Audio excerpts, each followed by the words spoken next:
Você já dirigiu por uma estrada deserta à noite com a gasolina no fim e sentiu algo, um vazio que não explica, como se o escuro estivesse te observando? Em 2019, 3 jovens sumiram numa estrada rural no interior do Brasil. O carro foi encontrado, mas elas nunca mais.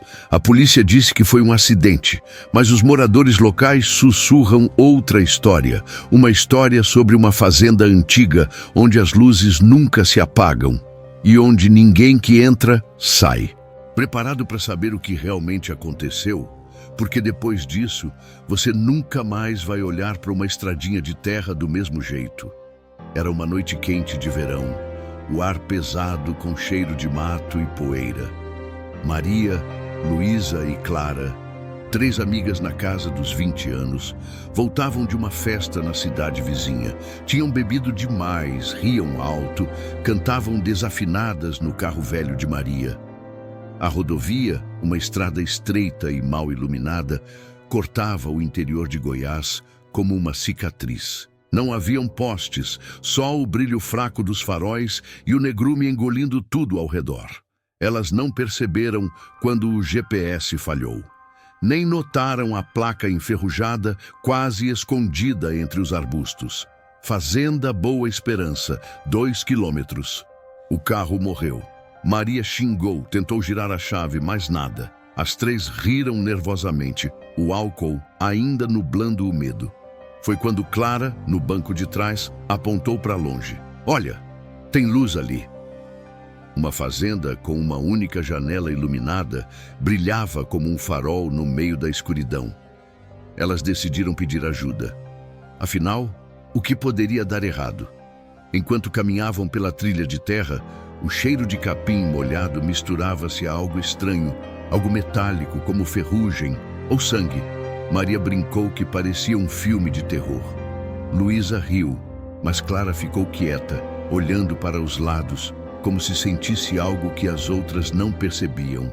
A fazenda era antiga, com paredes de madeira descascada e um celeiro ao fundo que parecia engolir a luz da lua. Quem as recebeu foi seu Zé, um homem de uns 60 anos, com um sorriso largo demais e olhos que não piscavam. "Carro pifou, é? Aqui é comum. Podem entrar, tenho café quente." A voz dele era calma, mas havia algo forçado, como se ele estivesse recitando um papel. Dentro da casa, o cheiro metálico ficou mais forte, misturado com um odor de carne crua. Haviam facas penduradas nas paredes da cozinha, algumas com manchas escuras. Maria, ainda rindo, perguntou se ele era açougueiro. Seu Zé apenas sorriu e disse algo assim. Enquanto tomavam café, Clara notou algo estranho. A mesa tinha arranhões profundos, como se alguém tivesse cravado as unhas ali. E no canto da sala havia um rádio velho, sintonizado em estática, mas ninguém parecia ouvir. Ela sussurrou para as amigas que queria ir embora, mas Maria e Luísa, embriagadas, ignoraram. Seu Zé ofereceu para consertar o carro, mas só amanhã. Fica perigoso mexer à noite, não enxergo muito bem. Ele insistiu que dormissem ali. As 3, sem opção, aceitaram. Naquela noite, Clara não dormiu. Ela ouviu passos no corredor, lentos, deliberados, e de vez em quando um som abafado como um gemido vindo do porão. Ela tentou acordar as amigas, mas elas estavam apagadas, o cansaço e o álcool vencendo qualquer medo. Foi quando ela viu pela fresta da janela uma sombra se movendo no celeiro e um cheiro. Deus, aquele cheiro! Era carne podre, misturada com algo doce, nauseante.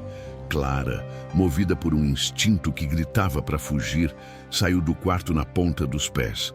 A casa estava silenciosa, mas o rádio ainda chiava, como se sussurrasse segredos. Ela desceu as escadas, cada degrau rangendo como um aviso.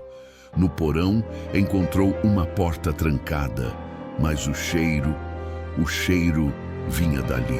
Com uma faca que pegou na cozinha, ela forçou a fechadura, e o que viu a fez congelar. Havia ganchos pendurados no teto como em um açougue, e pendurados neles pedaços de carne. mas não eram de animais. Braços, pernas, torsos. E no canto, uma pilha de roupas. Roupas que Clara reconheceu. Uma jaqueta de couro, uma bolsa com estampa de flores. Eram das amigas dela. Seu Zé apareceu atrás dela, o sorriso agora substituído por uma expressão vazia. Você não devia ter vindo aqui, menina. Ele segurava um cutelo, as mãos manchadas de vermelho. Clara correu, mas a casa parecia um labirinto. Portas trancadas, janelas pregadas. E, em algum lugar, o som de um rádio chiando, como se risse dela. No dia seguinte, a polícia encontrou o carro das meninas na estrada vazio. Nenhum sinal delas. Os moradores da região, quando perguntados, negaram saber de qualquer fazenda. Aqui não tem nada além de mato, disseram. Mas numa busca no terreno, encontraram algo perturbador. Um diário escondido numa árvore oca. Nele uma frase escrita à mão em letras tortas. A carne é mais doce quando elas têm medo. Ninguém nunca encontrou a fazenda Boa Esperança. Alguns dizem que ela não existe, que é uma lenda. Outros juram que já viram luzes piscando no meio do mato ou ouviram risadas abafadas na estrada.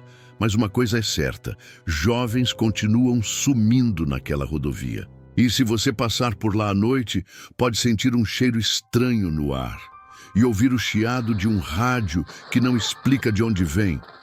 Você acredita que isso é só uma história? Ou já sentiu algo estranho numa estrada deserta? Conta aqui nos comentários. E se estiver sozinho agora, olha bem para as sombras do seu quarto.